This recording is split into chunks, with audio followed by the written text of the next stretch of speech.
How can you make long-distance EV road trips really easy? These are my suggestions for the drivers and the industry at Everything Electric 2025. My biggest suggestion is the team here has mentioned fast charging along the highways and also leaving from home ideally at 100%. I do that all the time for my trips.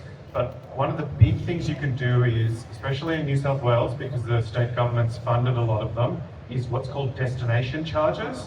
So for example, when we visit our family in Melbourne, we stop at Albury and overnight to stay and have a look at other things.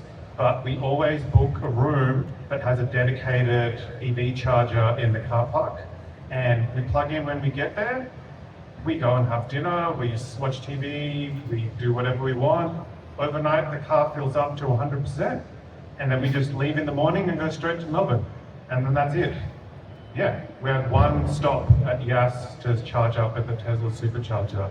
And because the cost at the motel is less than public charging costs on the highway, and you don't have to hang around either, because you can be watching the Australian Open in summer while you're on the way to visit family for Christmas or the cricket. Yeah, it's really easy. That's a top tip. Try and book accommodation that you can plug into overnight and get to 100% and leave at 100% in the morning.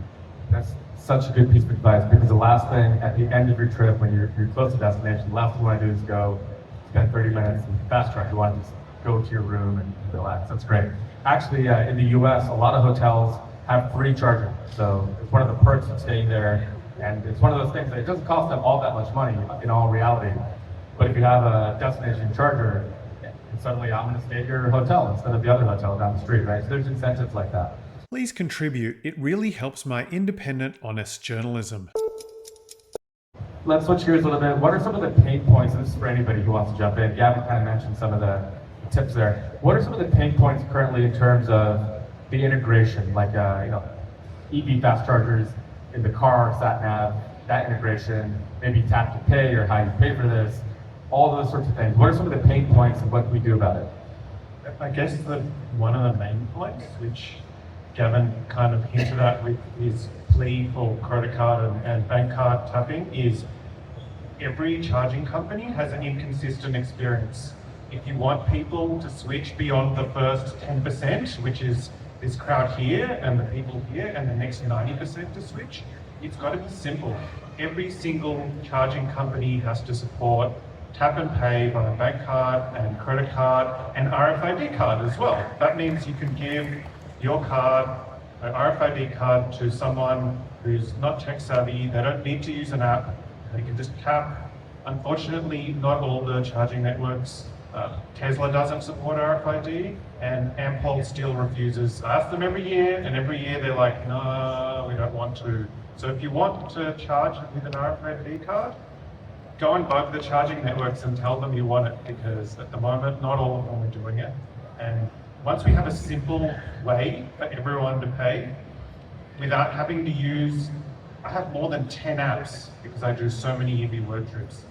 Normal people, the rest of the majority, 90% who haven't bought EVs yet, do not want 10, 15 apps, guaranteed.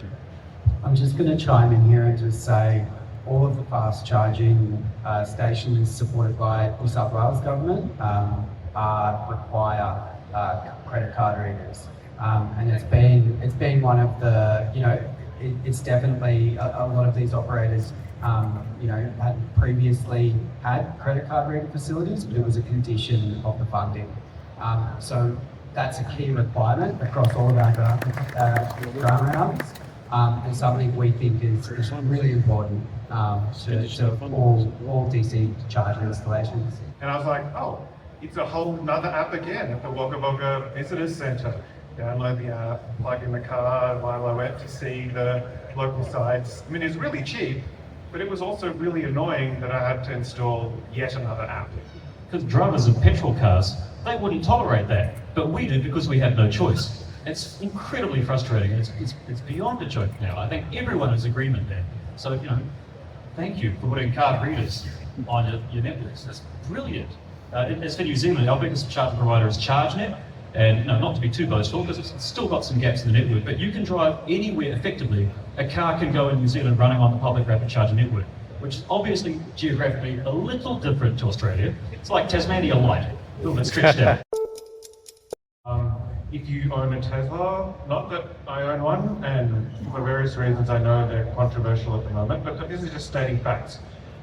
They're very easy to drive long distances. Their own charging network works 99.9% of the time. Then there's kind of daylight, and then there's some other bigger charging networks that are usually okay, but you need to check their app to make sure that they work, especially the older ones that were made with tritium chargers. Yeah, so if you own a Tesla, I know, controversial again, it'll be easy. If you own another long-range EV, which is also, there are lots here. There are several that can do way over 500 kilometers like mine, my MG4 long range. Yeah, you can also get one of those, and then it's also easy. But if you have a car with maybe 400 k's range, or 350 or 300, it's not the case where you can charge when you want to. You have to charge every X number of kilometers, and they have to work each time. And yeah, so like at Christmas, I stopped at one place for an ice cream. I didn't need to charge for another couple hundred k's. There was a queue of 10 cars, because most of the chargers at that location were broken. Thanks for liking, subscribing, and sharing my videos. It really helps me make more videos like this for you.